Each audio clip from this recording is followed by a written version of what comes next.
will hear a number of different recordings, and you will have to answer questions on what you hear. There will be time for you to read the instructions and questions, and you will have a chance to check your work. All the recordings will be played once only. The test is in 4 sections. Write all your answers in the listening question booklet. At the end of the real test, you will be given 10 minutes to transfer your answers to an answer sheet. Now turn to Section 1. Test 4. Section 1. You will hear a telephone conversation about opening a bank account. First, you have some time to look at questions 1 to 7.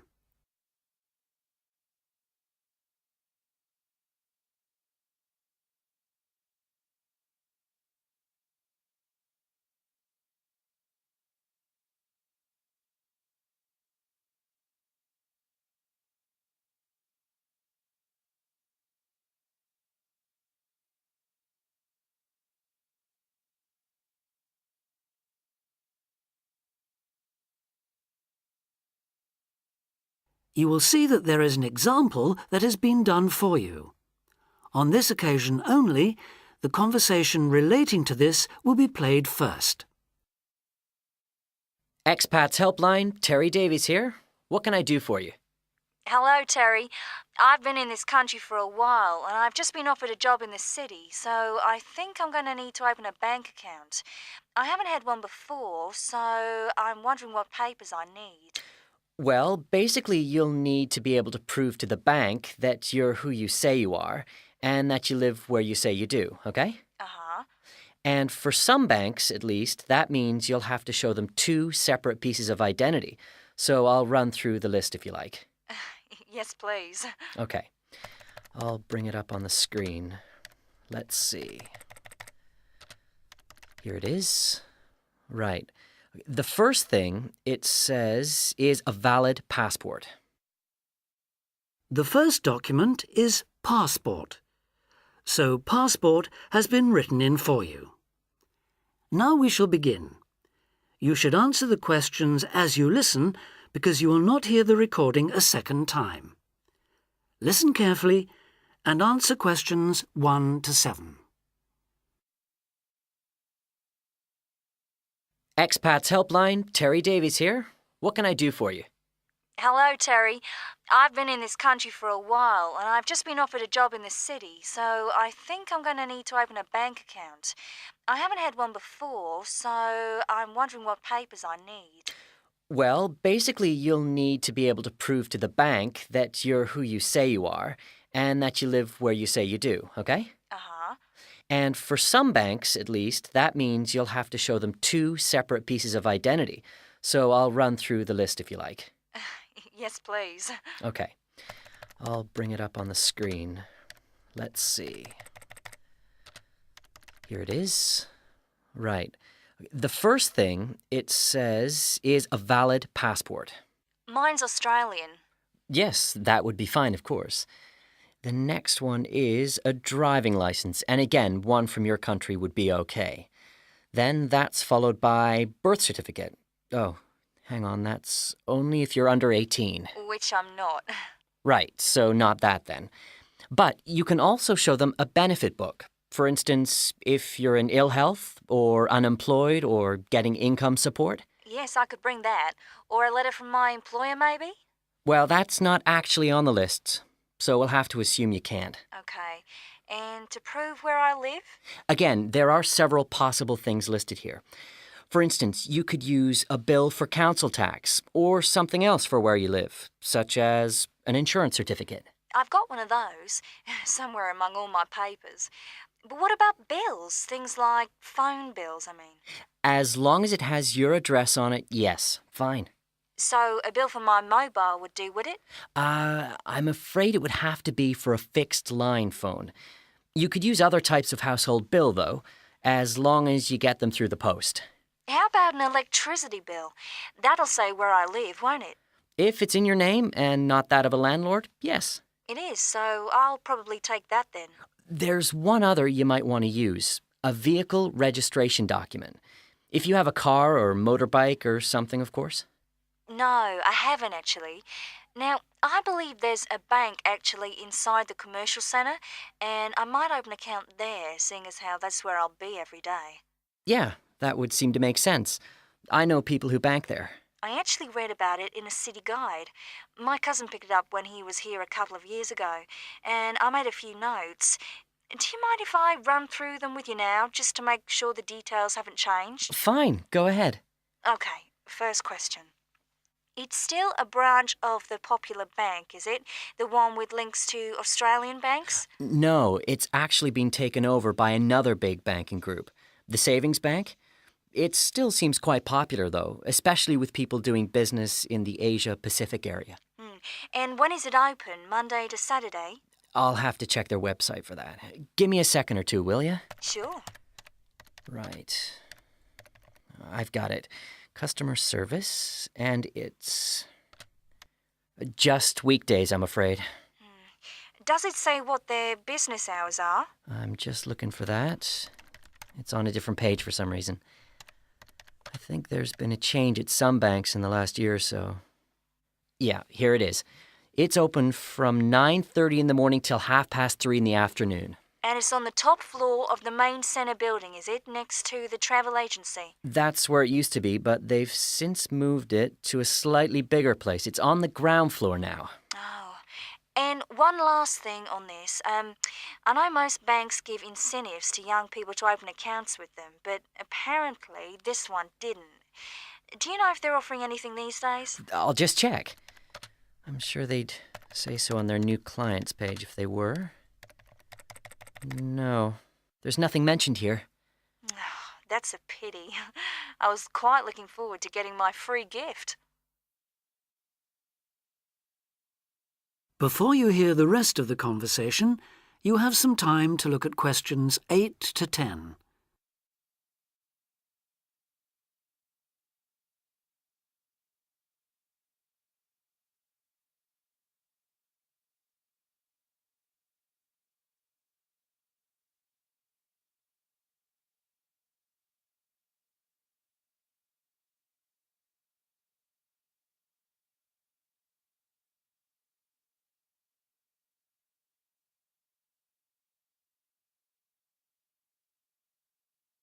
Now listen and answer questions 8 to 10.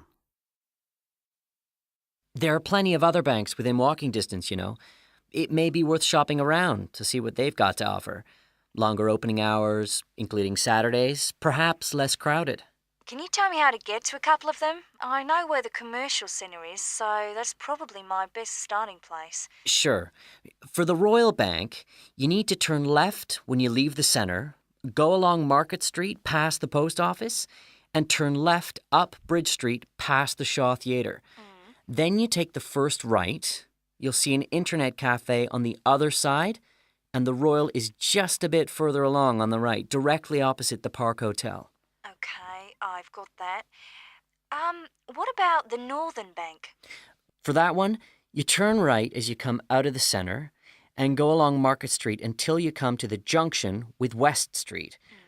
There you turn right again and carry on up as far as the next junction where you take a left. You'll see the bank from there. It's the third building on the right. Fine. And the last one, the National Bank? You can go either way from the centre, really.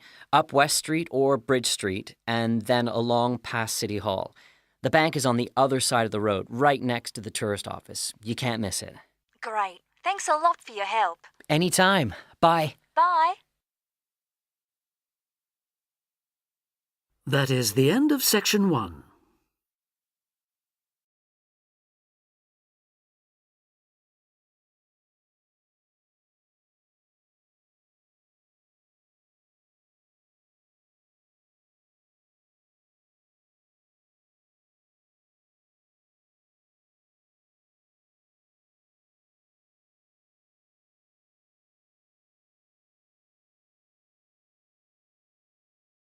Two.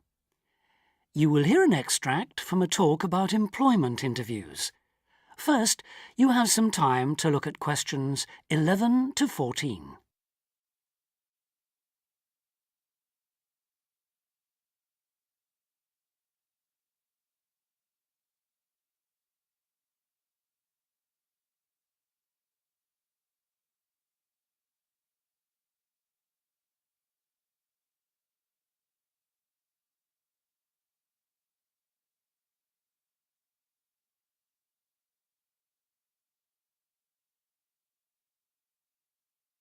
Now listen carefully and answer questions 11 to 14.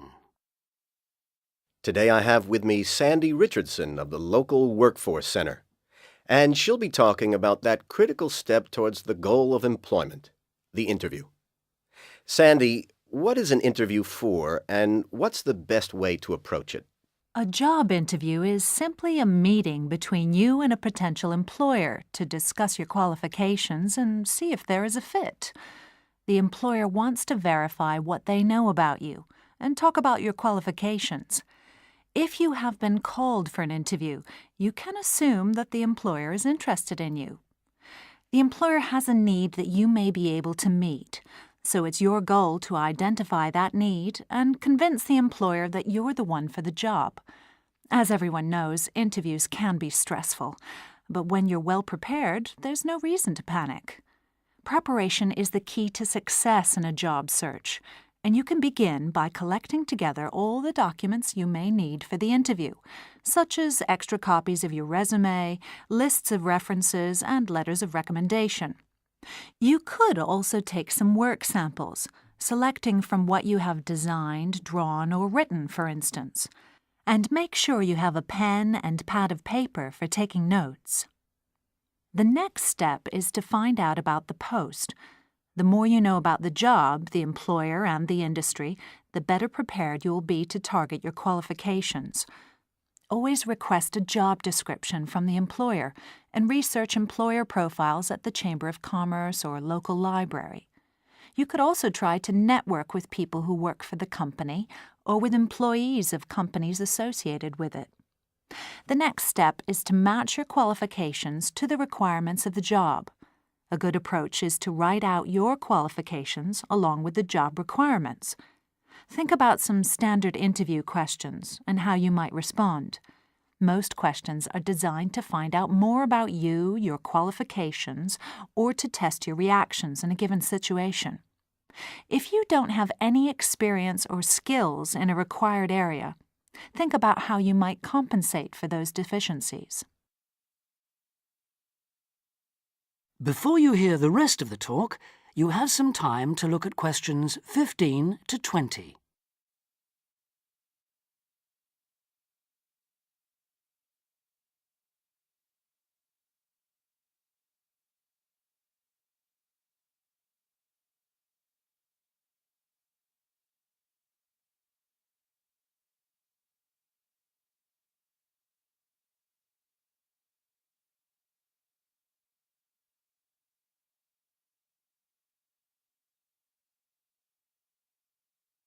Now listen and answer questions 15 to 20.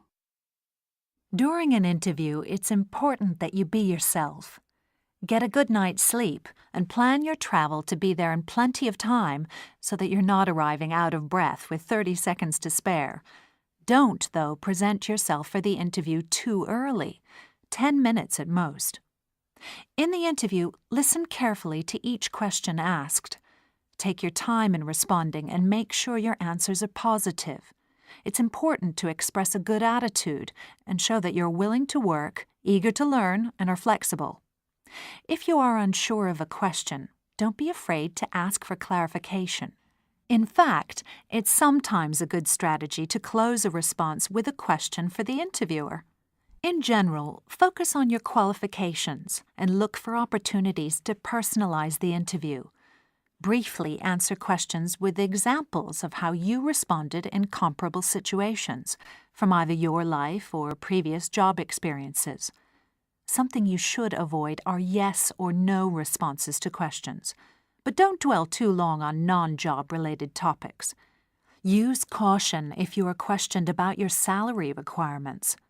The best strategy is to avoid the question until you have been offered a job. Questions about salary asked before there is a job offer are usually screening questions that may eliminate you from consideration, so be warned. On the other hand, it isn't inappropriate to show your enthusiasm if your first impressions of the interview and of the employer are good ones. So, if the job sounds like what you are looking for, say so. Keep in mind that the interview is not over when you are asked if you have any questions. come prepared to ask a couple of specific questions that again show your knowledge and interest in the job. Close the interview in the same friendly, positive manner in which you started. When the interview is over, leave promptly. Don't overstay your time. Think about the interview and learn from the experience. Evaluate the success and failures.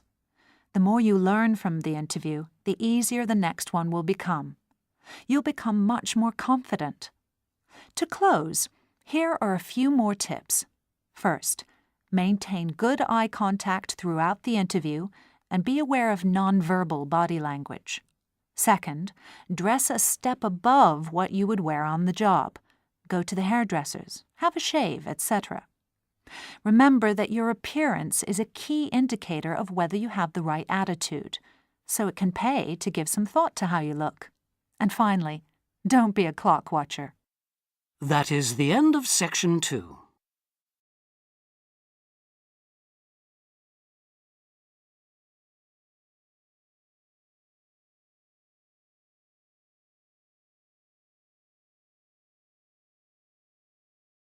Section 2. Test 4. Section 3. You will hear a tutor and some students discussing choosing courses at a college. First, you have some time to look at questions 21 to 24.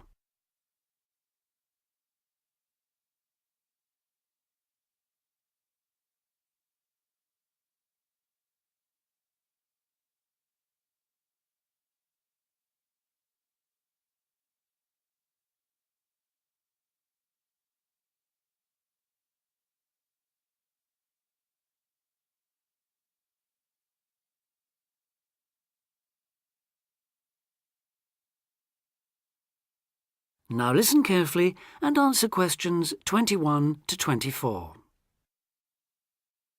As you know, this week you choose your modules for the first year of study. So this introductory meeting is aimed at helping you make informed choices. I think the best way to do this is on a question and answer basis. So who'd like to start? Pat? Yes. There's something I've been wondering about. Will my choice affect my career opportunities? Well, for most students, the choice of Level 1 modules won't be crucial in terms of a later career. In fact, many graduate-level jobs will accept graduates from a range of degree courses. Employers will often be at least as interested in how well a student has performed academically and how the whole experience of university has developed the student as a person, as in the detail of the course options chosen. Selecting modules that will interest you and in which you think you will be particularly successful is therefore also likely to make good sense in career terms. On certain degree courses, though, module choice can be important. This applies mainly to vocational courses, where the degree confers an accredited professional training as well as university education. Usually the modules students are required to take will include all those needed to meet those professional requirements. Your academic department, in this case Chemical and Process Engineering, and the university's career service will be able to advise you, and will be pleased to help you sort out anything you're not certain about. Right. Before you hear the rest of the discussion, you have some time to look at questions 25 to 30.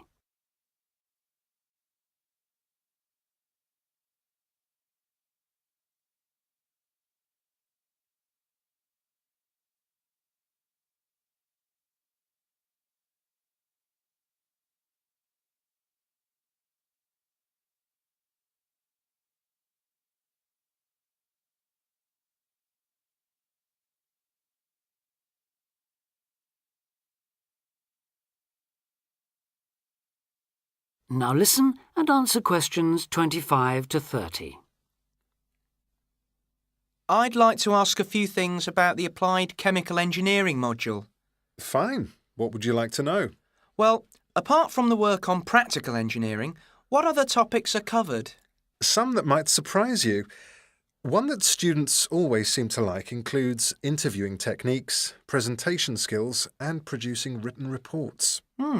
They sound interesting. How are they taught? Through lectures, practical classes, and personal tutorials. Applied chemical engineering lasts all year, of course, so there's plenty of time. And what about assessment? Through project work, usually, or dissertation. Not exams as such. Is that the same for the information technology part of the module? Yes, things like word processing and learning to create spreadsheets are tested in a similar way on this module. That's not the case in some other modules, is it? No, it isn't. Are you thinking of any in particular? Yes, I'm considering doing fluid mechanics. Ah. The work on flow analysis looks interesting, and I like the look of some of the other topics too. So, how is that module tested? That's one of those which still uses written exams. The sit-down, formal type, I'm afraid. Oh, that doesn't matter. I quite like that kind, as it happens. Pat, you've got a question. Yes. I was wondering about Science 1 in chemical engineering. How is that organised? It's a bit different from other modules, isn't it? Yes, it aims to give the necessary basis of physics and biology for those students who haven't studied the relevant subjects at A-level or equivalent. In practice, it means that students who have already studied physics are excused the physics lectures, while those who've done biology are exempt from attending the biology lectures. In the second part of the module, you're assessed on your project work in one of those subjects. And does the teaching approach differ too? Yes, particularly in one respect. You're encouraged to learn by working out the solutions to problems for yourself. I like the sound of that. OK. Anything else? Yes, I believe it's possible to do a modern language as part of the course. Can you tell me a bit about the Spanish 1A module? Certainly. The main emphasis in 1A is on understanding and speaking, but students also learn to carry out some straightforward reading and writing tasks. Basic aspects of grammar are also introduced and practiced.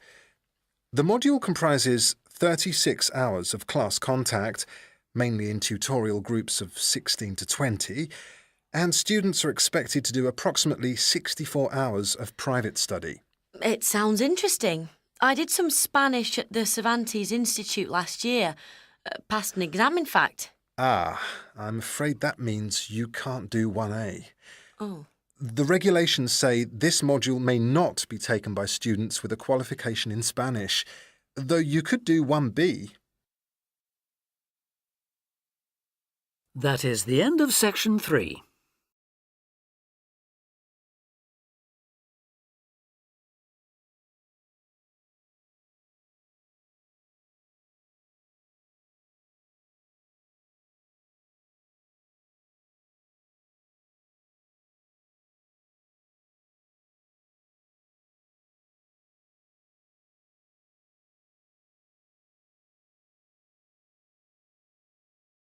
Test 4.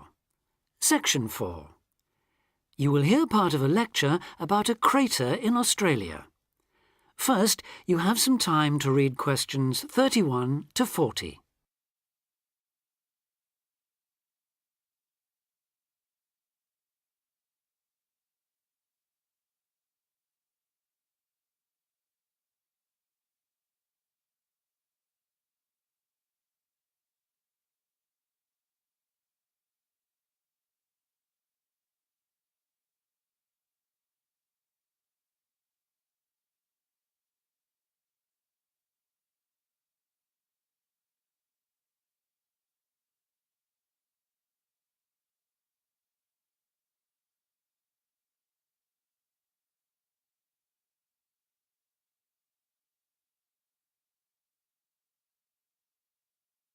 Now listen carefully and answer questions 31 to 40. Lake Acraman in South Australia is Armageddon for the purist. No other meteorite impact on Earth has stamped the surrounding rocks with such an abiding, unequivocal geological record of collision, earthquake, wind, fire and tsunami, the giant waves formed by major Earth movements. The story it tells is elemental, without dying dinosaurs or even Bruce Willis to complicate its simple message of destruction. First, the numbers. About 590 million years ago, a rocky meteorite more than 4 kilometres across and travelling at around 90,000 kilometres an hour slammed into an area of red volcanic rock about 430 kilometres northwest of Adelaide. Within seconds, the meteorite vaporised in a ball of fire, carving out a crater about 4 kilometres deep and 40 kilometres in diameter, and spawning earthquakes fierce enough to raise 100-metre-height tsunamis in a shallow sea 300 kilometres away.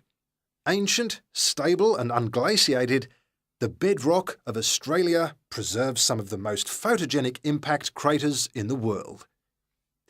Acraman is not one of them. 500 million years of erosion has taken its toll. A salt pan surrounded by low hills is all that remains to mark the site of the cataclysm. The true nature of the place dawned on geologist George Williams of Adelaide University in 1979. Gazing at a sheaf of newly acquired satellite images, he saw the small circular shape of Lake Acraman surrounded by a ring of faults and low scarps 40 kilometres across, and an outer ring twice this size. A year later, he made it to the site. On islands near the centre of the lake, Williams found bedrock shattered in a conical pattern that experts consider a sure sign of a meteorite impact. Except for a crater, which had long since eroded, the area was a textbook example of an impact site. In 1985, further intriguing evidence turned up. Vic Gostin, another Adelaide geologist, had been studying a thin band of fragmented red volcanic rock in 600-million-year-old shale in the Flinders Ranges, more than 300 kilometres east of Acraman. To his bewilderment, the volcanic chunks turned out to be 1 billion years older than the shale. Where had they come from? Comparing samples, Gostin and Williams found that their rocks were identical. The red rock in the Flinders Ranges had been blasted there from Acraman. Later, the same material turned up at sites 500 kilometres from Acraman.